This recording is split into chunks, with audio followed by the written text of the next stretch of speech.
Olá, pessoal do YouTube, estamos chegando com mais conteúdo aqui no canal para você. Se você ainda não é inscrito, não é inscrita, se inscreva, ative também o sininho no ato da inscrição, porque assim você se atualiza de tudo que acontece por aqui. Deixe seu like legal, não esqueça, claro, de compartilhar com seus amigos e colegas. A participação de vocês é sempre fundamental para nós. Olha só, hoje vamos então discutir aqui no canal como que você vai elaborar uma resenha crítica relacionando um texto e um filme, ou um texto e um documentário, ou um texto e um vídeo. Muitas vezes nas universidades, nas faculdades, os professores pedem para você assistir um filme, para assistir um documentário, ler um texto e fazer aí um relatório, uma resenha, um resumo, relacionando então esses dois itens, esses dois elementos, esses dois recursos, os quais ele passou, então, para você fazer uma discussão, tendo como base, então, as discussões promovidas nesses dois meios, tanto filme ou documentário e também o texto o qual foi solicitado, certo?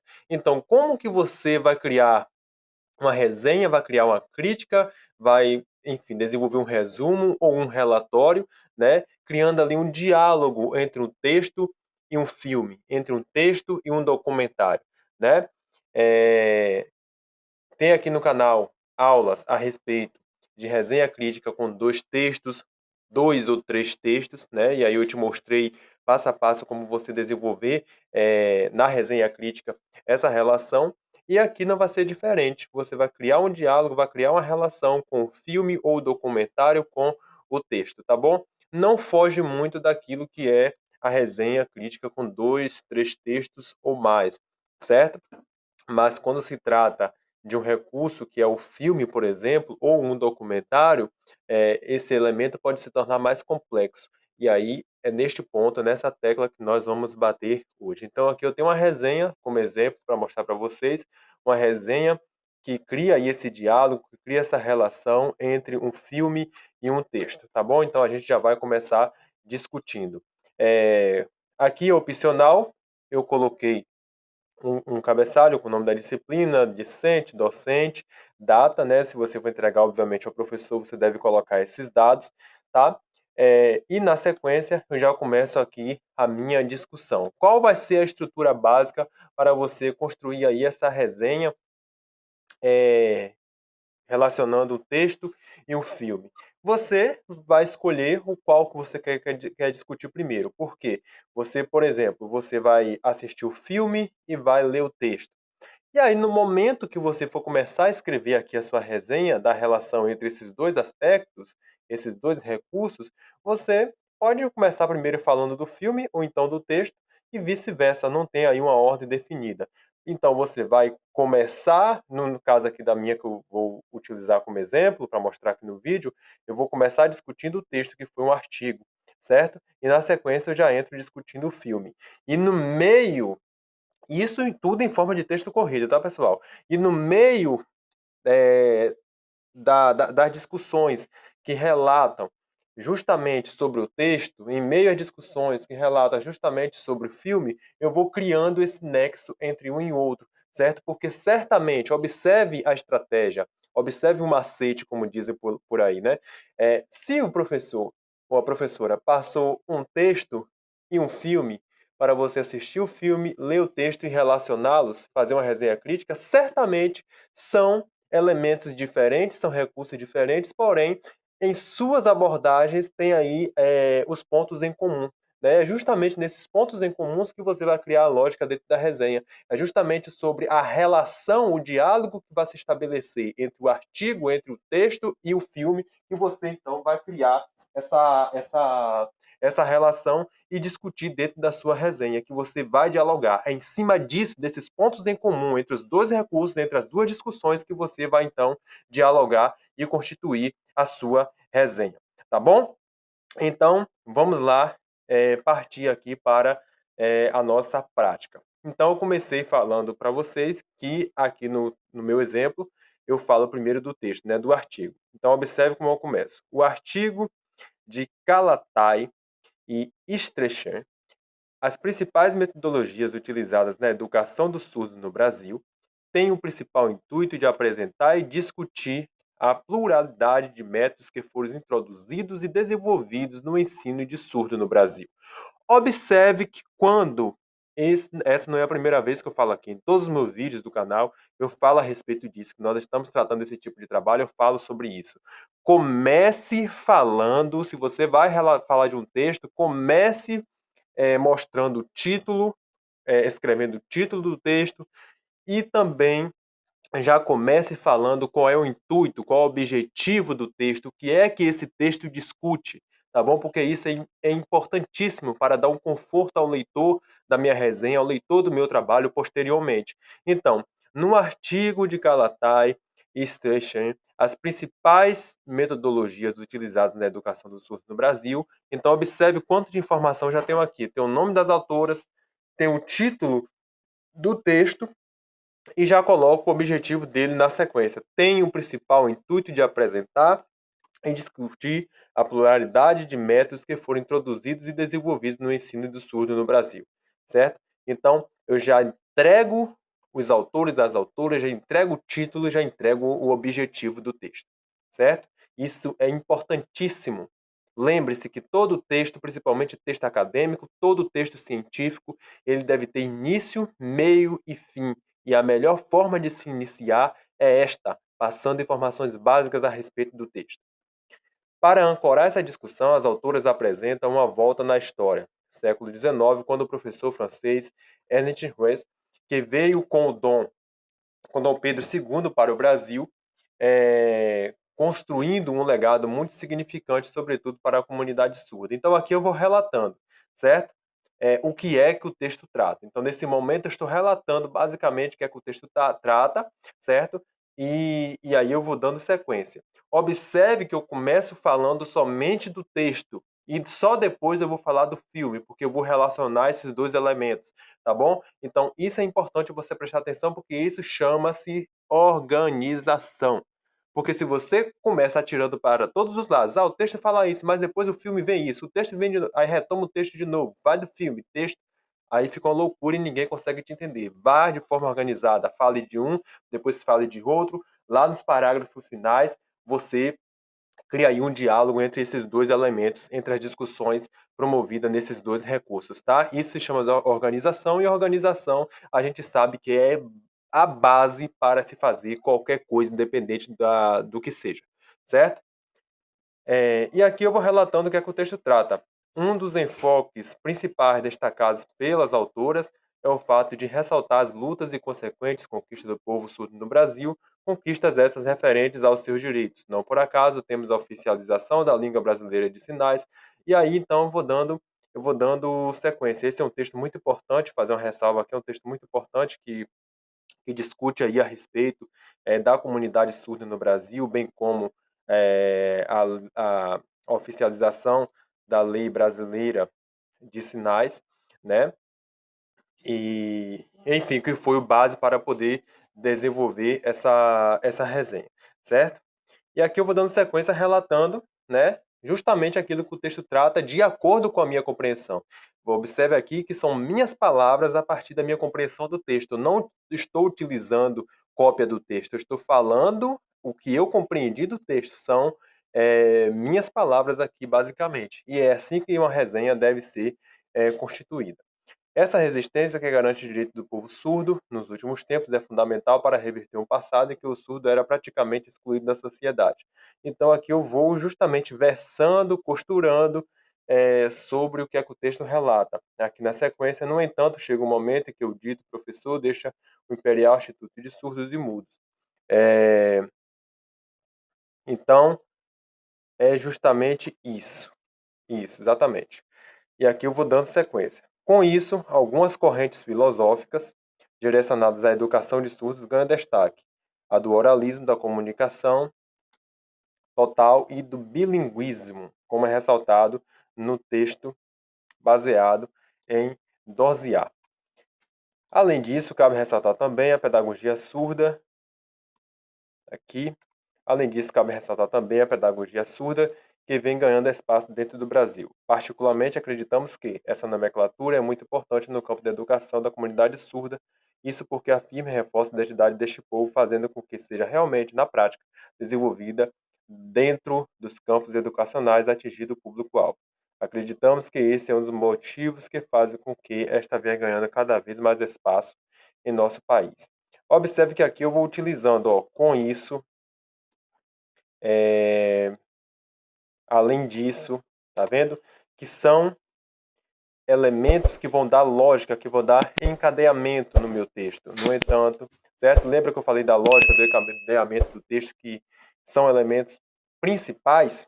Pois então, para poder dar essa coerência no texto, então, esses elementos, que eu chamo de estratégias, né, é, de escrita, são fundamentais, tá bom? Então você vê que até neste momento eu relato, eu venho resenhando justamente aquilo que o meu texto ele relata, tá? O texto que eu estudei para poder fazer essa resenha relata. Na sequência, eu entro falando é, outros elementos, né? Que que o texto ele vem trazendo, tá? Nesses parágrafos aqui. Aí eu vou partir para aqui para esse parágrafo, que já é o último que eu falo do texto. Neste sentido, a metodologia realmente desejada pelo povo surdo é a pedagogia surda, vista que as lutas destas pessoas giram em torno da constituição da subjetividade do jeito surdo de ser, ou seja, da construção de sua verdadeira identidade e consagração de sua cultura é que só poderá ocorrer no encontro com seus pares. E aqui eu faço então uma citação direta, não por acaso está aqui uma citação indireta, tá? Uma citação indireta. A citação direta é aquela que vem recuada 4 centímetros da margem, tamanho 10, e é justamente a cópia integral da, da fala do autor, da escrita do autor, da obra, de forma original para o seu texto. Aí é uma citação direta. A citação indireta, que é esse caso aqui, é justamente você pegar a ideia do autor, pegar a ideia do texto, transformar com suas palavras e jogar dentro do seu texto, mas mesmo assim você tem que referenciar, porque a ideia não é sua. A ideia, a concepção que você está discutindo é justamente de outra pessoa e, portanto, para não cair no plágio, você tem então que referenciar devidamente, óbvio, tá bom? Então, observe que até esse momento eu venho falando do texto, né? E agora eu entro no filme. Então, relatei o que é que o texto traz e agora eu vou relatar o que é que o filme traz. E a partir disso eu vou criar o diálogo entre o texto e o filme, constituindo então a minha resenha. Esse é o principal intuito de uma resenha que vai conter aí a relação, que vai conter o diálogo entre um filme ou um documentário e um texto e algo escrito, tá bom? Então, agora eu entro falando do filme. Quanto ao emocionante filme Seu Nome é Jonas, podemos ver a história de um garoto surdo que enfrenta muitos obstáculos para conviver socialmente, a começar por um diagnóstico clínico errôneo que determina o menino como deficiente mental, sendo que depois de muito tempo o erro é descoberto e seus pais retiram-o da clínica que o mesmo estava. Até este momento, podemos perceber o quão prejudicial é a negação da identidade e cultura surda e muda, pois a questão passa a ser vista somente como algo clínico, o que gera um verdadeiro problema para a pessoa surda e também para a família, como foi a de Jonas, que sentiu-se culpada diante do diagnóstico clínico errado, tá bom? De, observe, então eu faço aqui um relato a respeito daquilo que eu compreendi do filme. Nesse caso aqui, eu não me estendi muito no filme, né? Porque o filme ele não é um filme grande, né? O texto é um texto mais denso, por isso me estendi muito, me estendi mais no texto, no artigo. E no filme, o filme, como é um filme menor, etc., joguei aqui a principal ideia, aquilo que eu compreendi do filme, certo? De forma mais sintetizada, mas que não é problema nenhum. Mas você, obviamente, pode aí dar um equilíbrio maior entre o tamanho do texto, entre o tanto que você vai escrever do texto e o tanto que você vai escrever do filme, tá bom? Então aqui eu relato basicamente o que é que o texto, o que é que o filme retrata. E nesse último parágrafo eu venho criando então um diálogo, tá? Entre o texto e o filme, certo? Diante do que foi discutido no texto de Kalatai e Steichen, e de outras discussões obtidas ao longo da disciplina, observa-se que o povo surdo ao longo da história foi tratado justamente como o garoto Jonas. Então, observe que relação. Observe. Eu vou até finalizar aqui,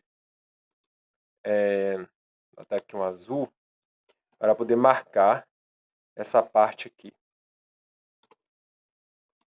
Ok. Ó, diante do que foi discutido no texto e de outras discussões obtidas ao longo da disciplina, observa-se que o povo surdo ao longo da história foi tratado justamente como o garoto Jonas. Então, eu pego a discussão do texto e também discussões que foram obtidas na disciplina e relaciono diretamente com o filme. Olha só a lógica, olha só o encadeamento que eu faço entre esses dois recursos diferentes, que é o texto e o filme. Vamos continuar. Sendo direcionadas às formas e métodos totalmente incoerentes com a cultura específica do público surdo e mudo. Então, observe que no artigo, que é o texto que eu uso para poder realizar essa resenha, né, vem apontando inúmeras discussões a respeito do tratamento errado, do errôneo tratamento que a sociedade, estruturalmente falando, proporcionou ao longo da história à comunidade surda no Brasil, tá? E aponta, e o texto também aponta caminhos para poder mudar essa realidade que já vem sendo mudada há algum tempo, que já vem sendo transformada há algum tempo graças aos novos estudos, né? Estudos antropológicos, inclusive. Então, essa é a ideia do texto. E o filme mostra justamente que o seu personagem, o garoto Jonas, né, sofreu diante dessa forma, desse tratamento errado, desse tratamento inadequado que a sociedade o proporcionou, certo? Então, se a gente observar, o texto ele complementa o filme e vice-versa. E é essa a ideia central. É por isso que eu falei para vocês que se o professor passar um documentário e um texto e mandar vocês fazerem uma resenha, ou um filme e um texto e mandar vocês fazerem a resenha, é porque certamente tem uma relação ali, tem um ponto de relação. Aí você lendo o texto, assistindo o filme, assistindo o documentário, você vai ver e você vai jogar isso aqui dentro da sua resenha, dentro do seu relatório, enfim, dentro do trabalho que o professor pedir, a partir desses dois recursos, e pronto, você mata a charada, certo? Então é isso que eu fiz aqui. Vamos ler o parágrafo completo? Diante do que foi discutido no texto de Kalatai e Streisand e de outras discussões obtidas ao longo da disciplina, observa-se que o povo surdo ao longo da história foi tratado justamente como o garoto Jonas, sendo direcionado às formas e métodos totalmente incoerentes com a cultura específica do público surdo e mudo. Para confirmar isso, observe a estratégia linguística para poder dar lógica ao meu texto. Para confirmar isso, basta verificar as metodologias destacadas pelas autoras do texto tratado acima, muitas que serviam apenas para prejudicar o convívio social do surdo e mudo. No entanto, a pedagogia surda vem ganhando evidência e atendendo às especificidades do público graças às resistências dessas pessoas. Tá bom? Então, é, observe que eu faço um diálogo claríssimo entre esses dois recursos. Eu faço uma conversa dentro da minha resenha entre o texto e o filme, e aí então, como eu falei, está matada a charada, tá bom? Então, qual é a estrutura básica? Você vai falar, vamos supor, texto e filme, certo? Vamos supor que você primeiro escolheu para falar do texto, igual eu falei aqui. Você vai relatar, vai discutir, primeiramente, o que é que o texto trata, a partir da sua leitura. Depois você vai relatar e vai discutir o que é que o filme trata. E aí você, no final, fecha com 2 ou 3 parágrafos, ou até mesmo um parágrafo, criando ali uma relação, um diálogo entre esses dois recursos. Porque se o professor passou esses dois recursos, certamente vai ter uma lógica, certamente vai ter uma conversa, certamente vai ter um diálogo entre esses dois elementos e você, esses dois aspectos, e você, ao observar, ao ler, ao assistir, você obviamente vai conseguir trazer esse diálogo para dentro da sua resenha. É desta forma que vai se constituir então a sua resenha, ou relatório, ou resumo, né? Vamos dar aí vários nomes, a respeito da relação entre esses dois elementos. O importante é que você consiga criar um diálogo entre esses dois recursos diferenciados, tá bom? Para finalizar, claro que você vai colocar aqui a referência bibliográfica, as referências bibliográficas, tanto do filme como do texto. Não coloquei aqui, não montei aqui, mas você aí deve colocar, tá bom? De acordo com a BNT. E tem vários vídeos aqui no canal ensinando como é que você vai montar referência bibliográfica de acordo com a BNT, tanto de filme como de texto, de etc, etc. Tá bom? Prestando aqui os créditos ao filme, meu nome é Jonas, tá bom? E também ao artigo aí das autoras, as principais metodologias utilizadas na educação dos surdos no Brasil. Créditos, tá bom? Um abraço e até mais. Compartilhe muito!